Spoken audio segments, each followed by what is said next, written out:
Shalom Haverim, James Trim here. Today will be one of the videos that we're going to be doing concerning the virgin birth. One might call it a series, but it really doesn't matter which order you watch them in. They're all standalone videos about the virgin birth, although one might say this one, which is about Isaiah 7:14, is the centerpiece, since that's the most famous and obvious virgin birth issue.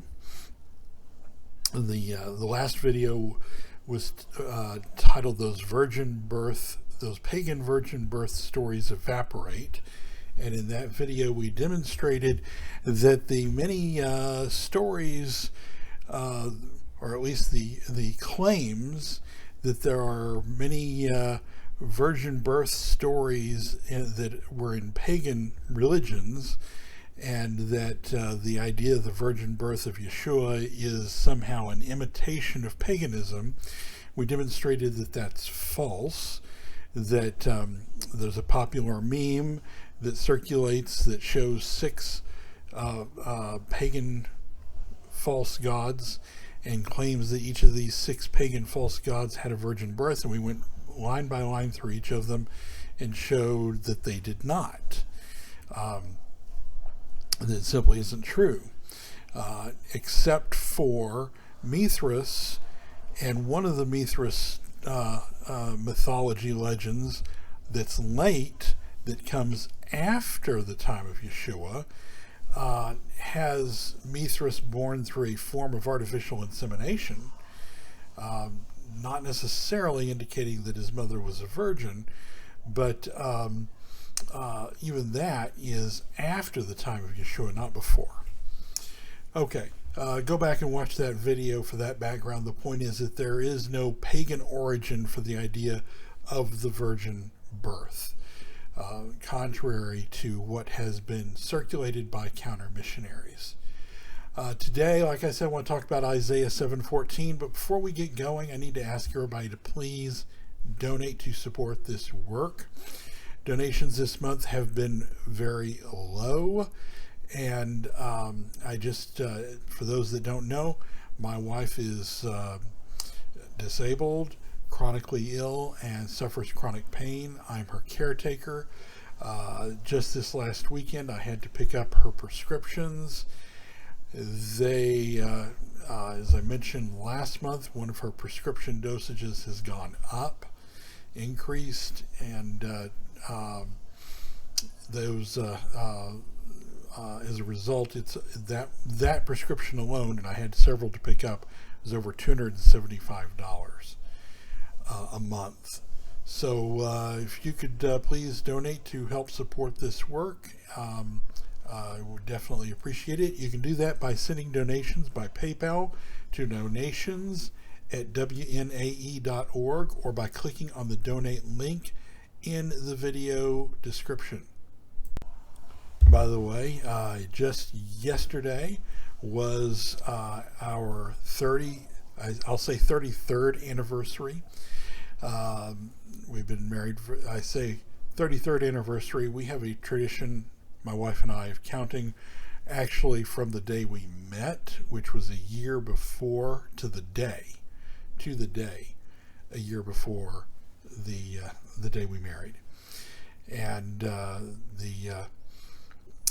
we did not know that was the case until some time after the fact. It wasn't intentional. We were after we were married sometime, we were looking at my wife's old diary that she kept in those days, and she was reading over the page for the day we met and realized it was our anniversary 1 year before we married. So she's the love of my life, and I couldn't get by without her. So, like I said, please donate. We really do need your help. Okay. Also, please like this video. Subscribe to this channel and click that notification bell so you'll get notifications when new videos come out. Let us know what you think of this video in the comments.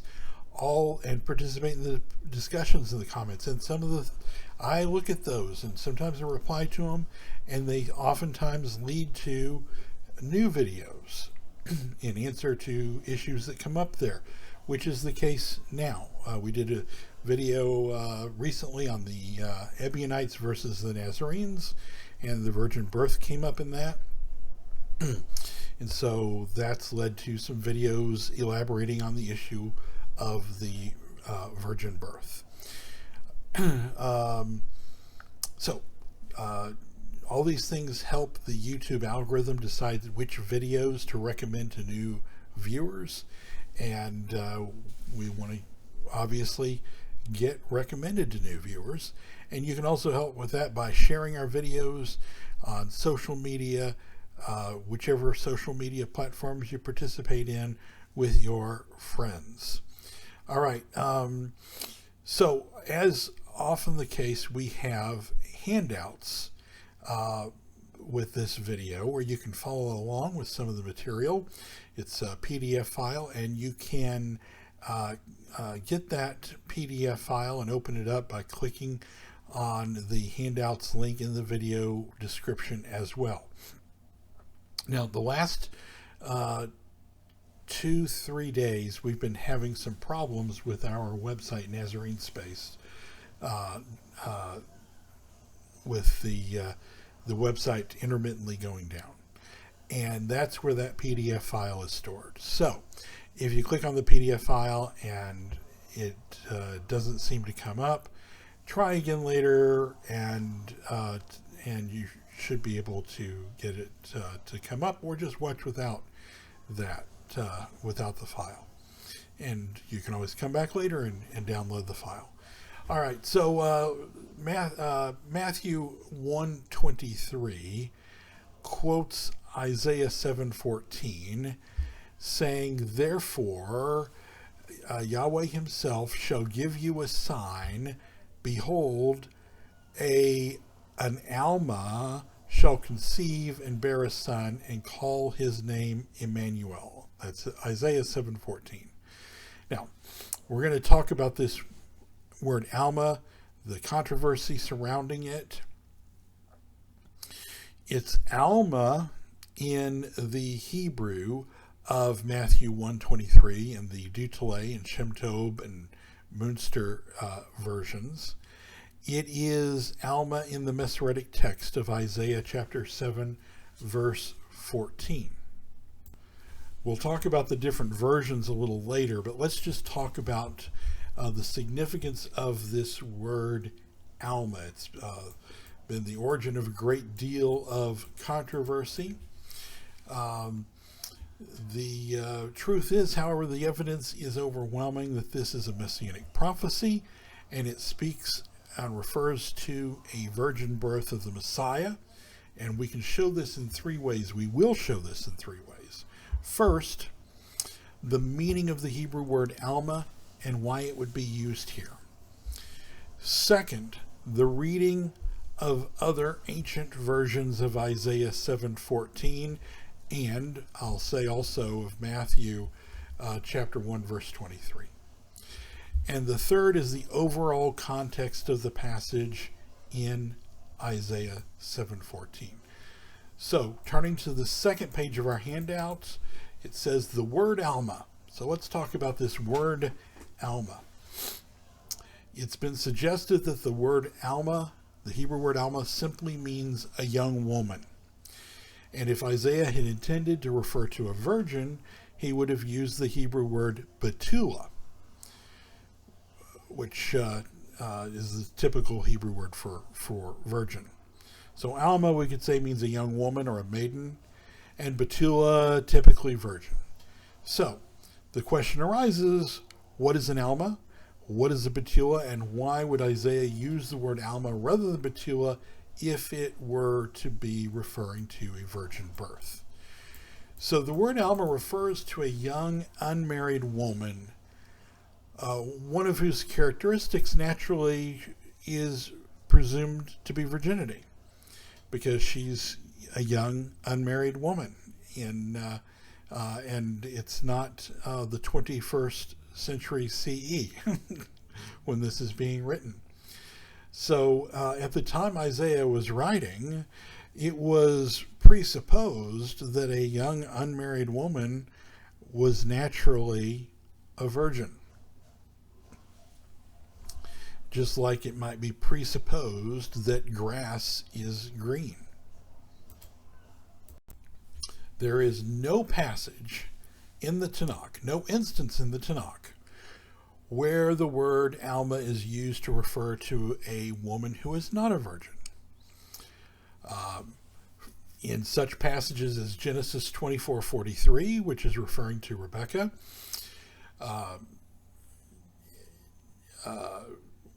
we see that the word Alma is used in chapter 24, verse 43, but in verse 16, the word Betula is used.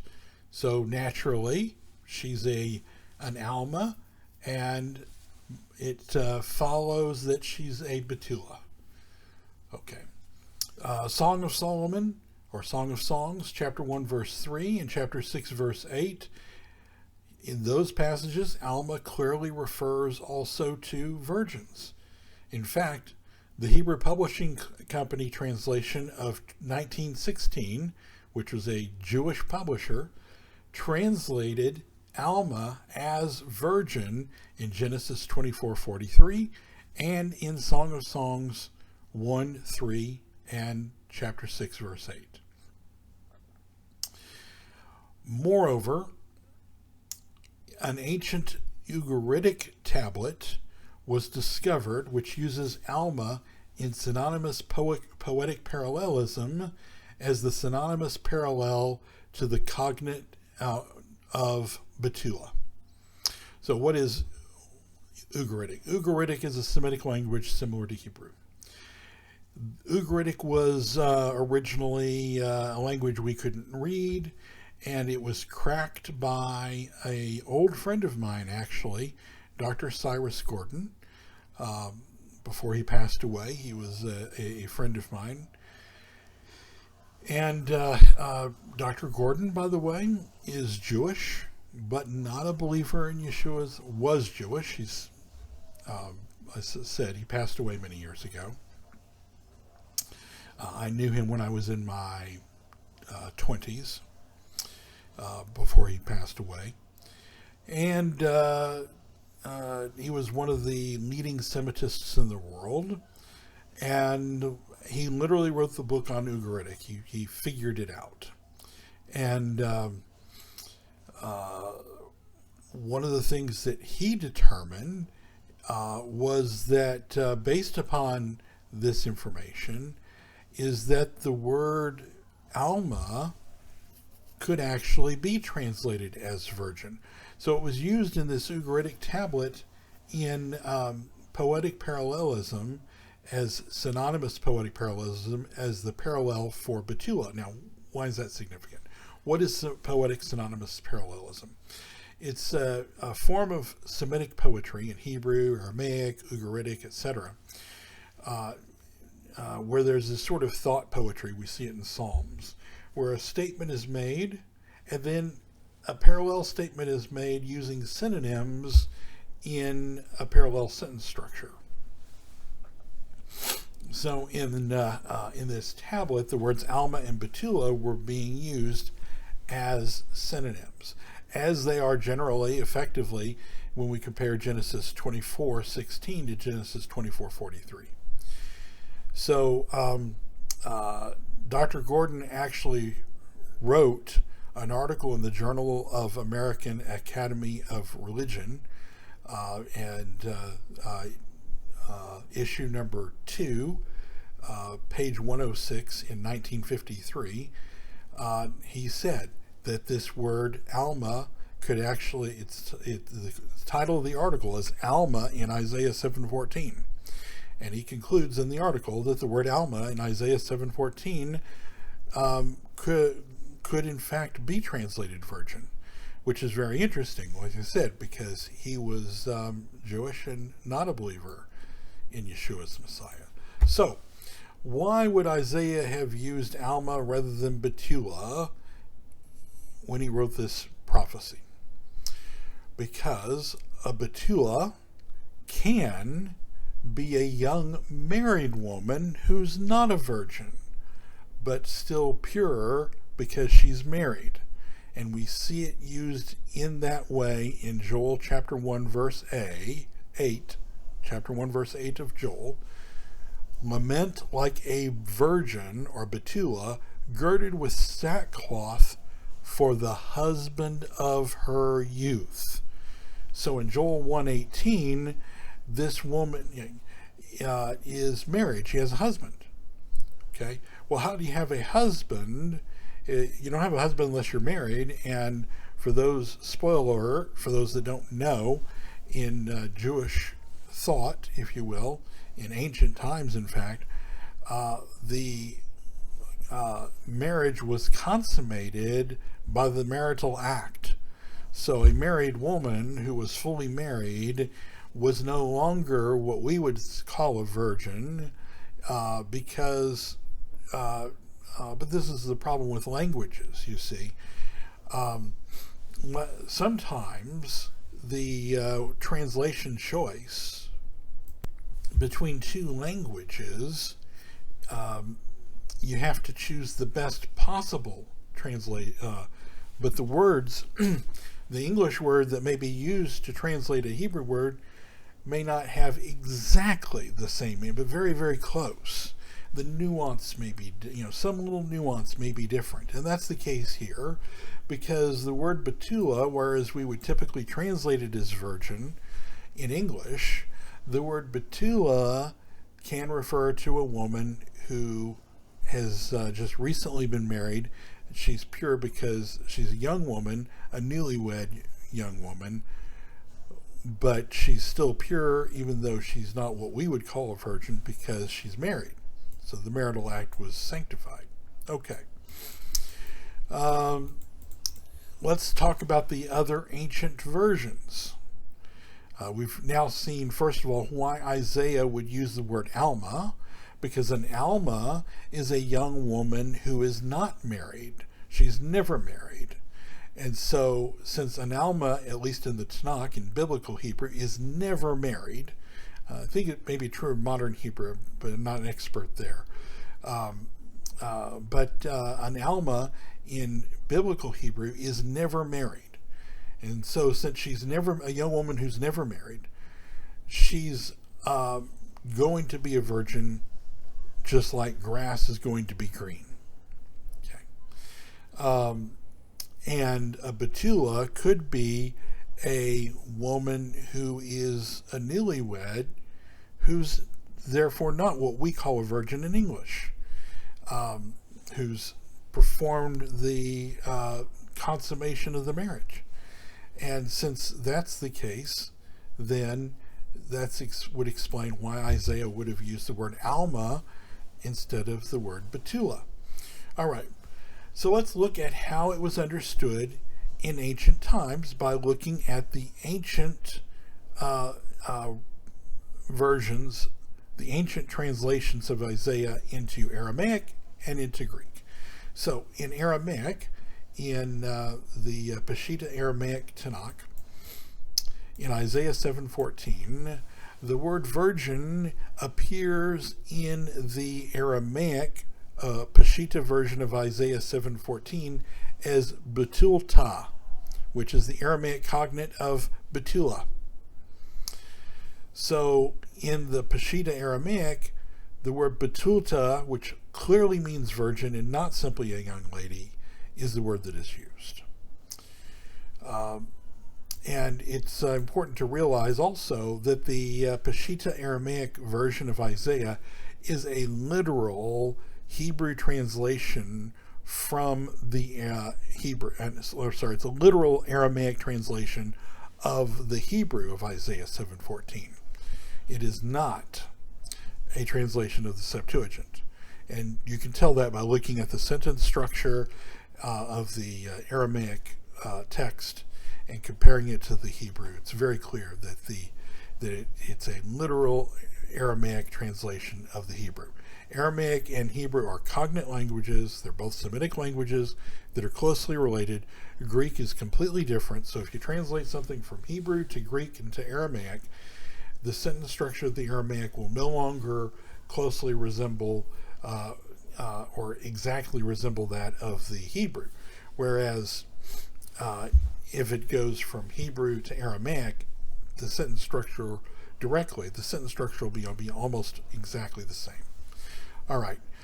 Then we have the Greek Septuagint version of Isaiah 7:14, and here the Greek translates the word virgin as parthenos, which is the Greek word that literally means virgin, and not just a young lady.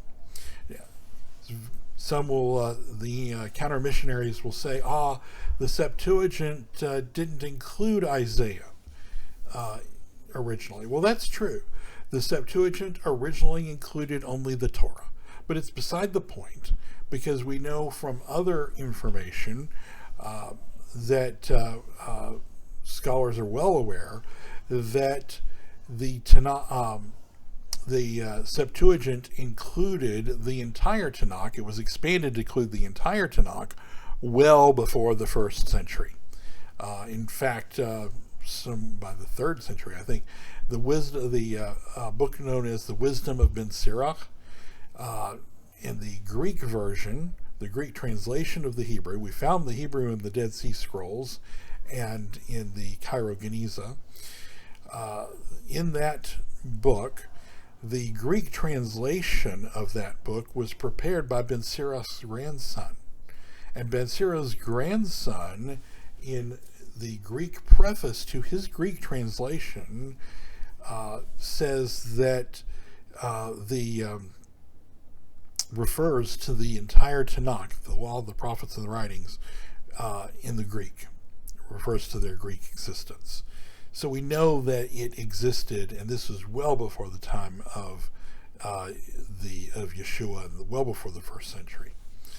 So it's beside the point that the Septuagint originally was just the Torah, because it wasn't just the Torah by the time of the 1st century. So that's just another example of dishonesty on the part of the counter missionaries. All right, so let's talk about the context, finally, of having looked at the ancient versions, seeing that the ancient versions understood Isaiah 7:14 as talking about a virgin. We've seen why the word Alma necessitates a virgin, and why on, one might say, a remez level, it indicates a virgin, and why Isaiah would have used Alma instead of Betula. Now let's look at the context. So Isaiah 7:14 in the Hebrew says, "Therefore Yahweh himself shall give you a sign. Behold, the Alma will conceive and bear a son, and she will call his name Emmanuel." Let's talk about this word "you." In English, we have "you." We have a sort of a defective issue with English, which makes it this passage more ambiguous than it is in the Hebrew. In English, we only have one second person pronoun, and it doesn't matter if it's plural or singular. It's just you. Now we can see the English language developing, and we can see that the English language has this vacuum that it's trying to fill, because we can see dialects of English starting to develop a plural you. See, in normal English, when I say you don't know if I'm speaking singular or plural. I remember I had a conversation once where I was speaking with a representative for a company, and I said, I attributed some actions that the company had taken as I was speaking to the representative and I said, you did these actions. And it was an issue where I was complaining about what the company was doing. And the person took exception to, well, it wasn't me. I didn't do the actions. And of course, when I said you, I meant plural you, the company, the corporation that I was speaking of, not you, the individual that I was speaking to. But there was no way to communicate that, at least not in proper English. Now, in improper slang English, there are ways that have developed to do this, to fill the vacuum. Here in Texas, we have y'all. And y'all may be, slangish and improper and whatnot, but it actually fills a purpose because it's a plural you. It's a contraction of you all, y'all, okay? And it fills the vacuum and provides the Southern and the Texas dialects of English with even though it's colloquial, it provides us with a plural you. And had I been, a little more folksy when talking to this person, I could have said y'all, and they would have known I wasn't talking about them personally. That I was talking about their company. In the Northeast, they have just added the normal English plural S to you, and they'll say yous, like yous guys. Okay. Use guys. So they have developed their own plural. The reason this has happened in two different regions of the United States with a colloquial plural version of you is because there's a need in the English language to distinguish plural from singular you, and the colloquial speech has in these dialects, these regional dialects, filled the vacuum. Well, this is very important to this passage because when we read in Isaiah 7:14, therefore Yahweh himself shall give to you a sign. I don't know if it's in English, I'm reading an English Bible, if it's you plural or you singular. This is one of several passages where that ambiguity in the English translation has created some interpretation problems that when you look in the Hebrew, they evaporate. Well, in the Hebrew, when it says, therefore Yahweh himself shall give to you a sign, the word you is plural. It's not a singular you, it's a plural you. And that's important because in verse 11 and in verses 16 and 17, you is singular. So the sign that King Ahaz is the singular you to whom Isaiah is speaking.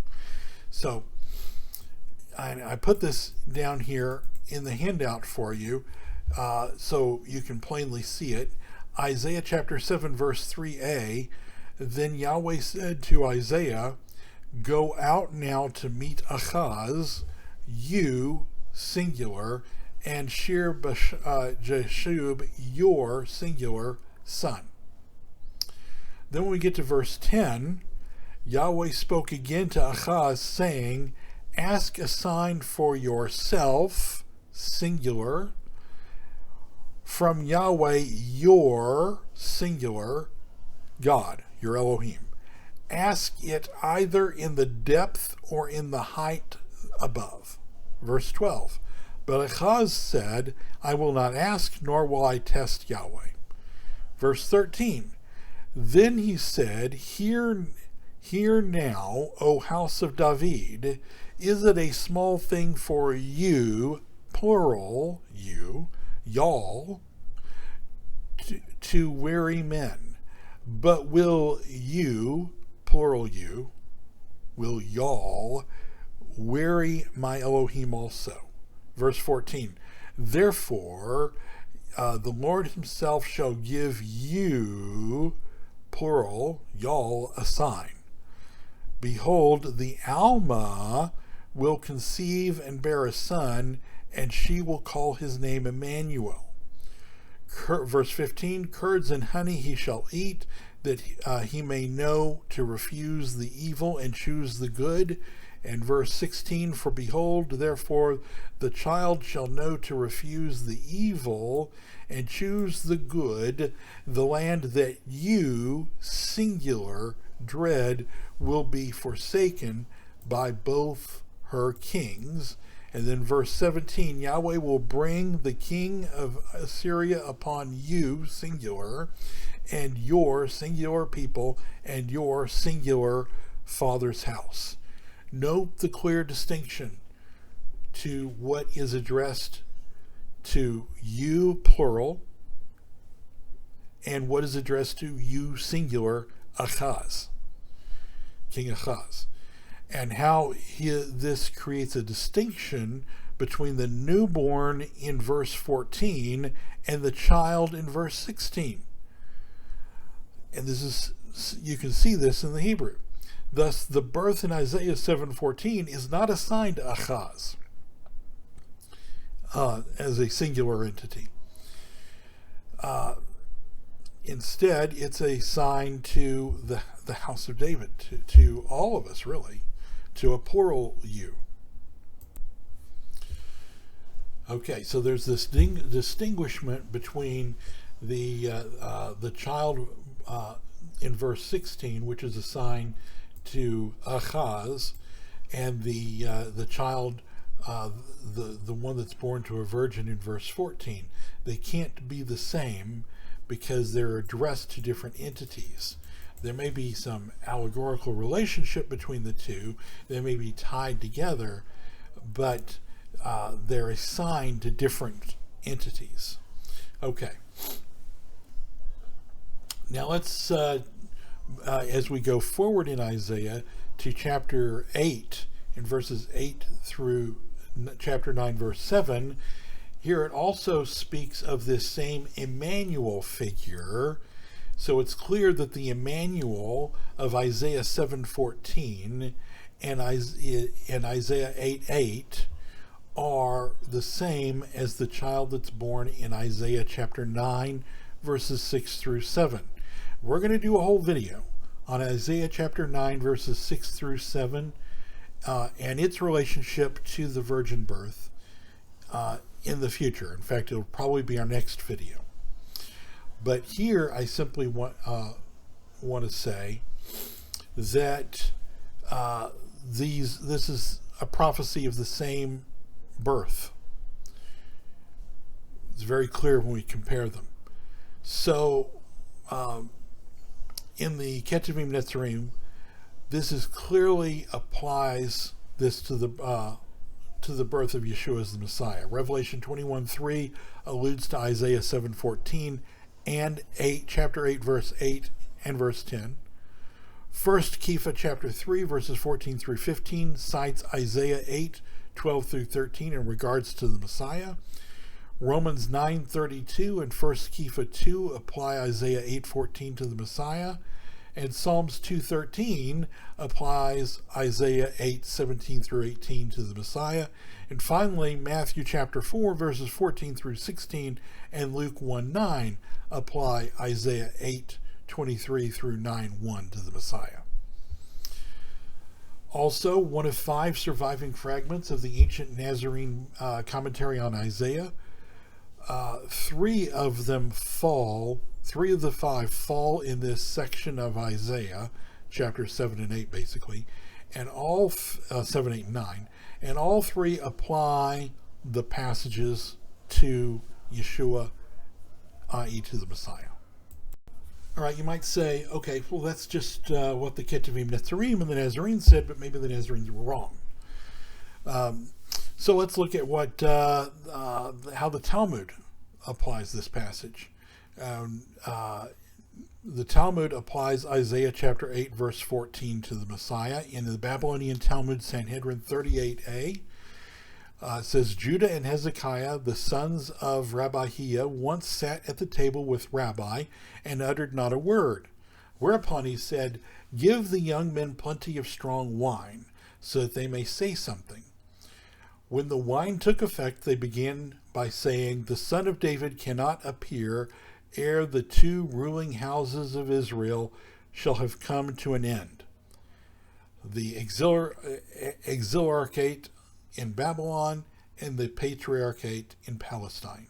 For it is written, he shall be for a sanctuary, for a stone of stumbling, and for a rock of offense to both houses of Israel," quoting Isaiah chapter 8, verse 14. Thereupon he, Rabbi, exclaimed, "You throw thorns in my eyes, my children." At this, Rabbi he remarked, "Master, be not angered, for the numerical value of the letters of Yayin is 70, and likewise the letters of Sod," which means hidden, secret, or mystical. It's the highest level of understanding. When Yayin, wine, goes in, Sod, or secrets, come out. Okay, this is a saying in Israel. It's a common Jewish saying now. When the Yayin goes in, the Sod comes out. Yayin means wine, Sod means secrets. Okay, so when the wine goes in, the secrets come out. And the basis for this is that in Hebrew, letters and numbers are the same thing. We call the numerical value of a word a gematria, and the gematria for Yayin is 70, which is also the gematria for Sod.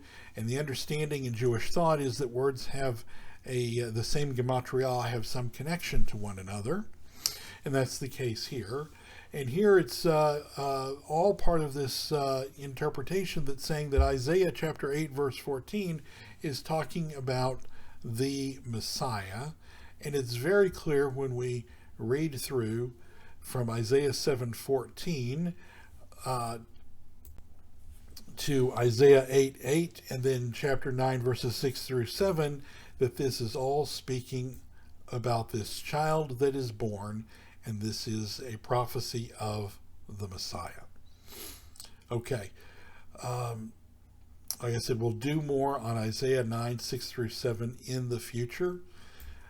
Finally, this prophecy moves forward to chapter 11, verse 1, and or actually the opening of chapter 11, and everyone acknowledges and agrees that the opening of Isaiah chapter 11:1 is a Messianic prophecy. So we seem to be speaking of this same individual in context that is this born of a virgin, Isaiah 7:14, that is the rock that makes men stumble in 8:14, that is in chapter 8 verse 8, I think it is, that is born, and it is the same child that's born in Isaiah chapter 9 verses 6 through 7, and that this is the figure in Isaiah chapter 11, that it all just proceeds forward. So there's a natural context to this section of Isaiah that also indicates that this is speaking of the Messiah and is a Messianic prophecy. So Isaiah 7:14 is in fact a Messianic prophecy. We can demonstrate it's a Messianic prophecy from the context. It speaks of a virgin birth.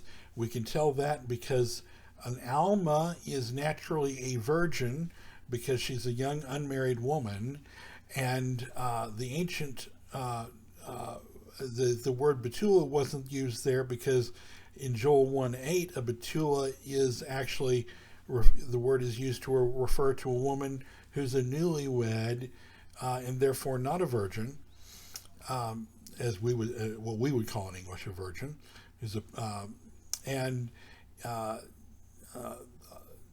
obviously Isaiah 7:14 is giving this amazing sign, and a Alma, if we say an Alma is just a young woman, and we don't say it's a young unmarried woman, which is always the case in the Tanakh, then there is no sign.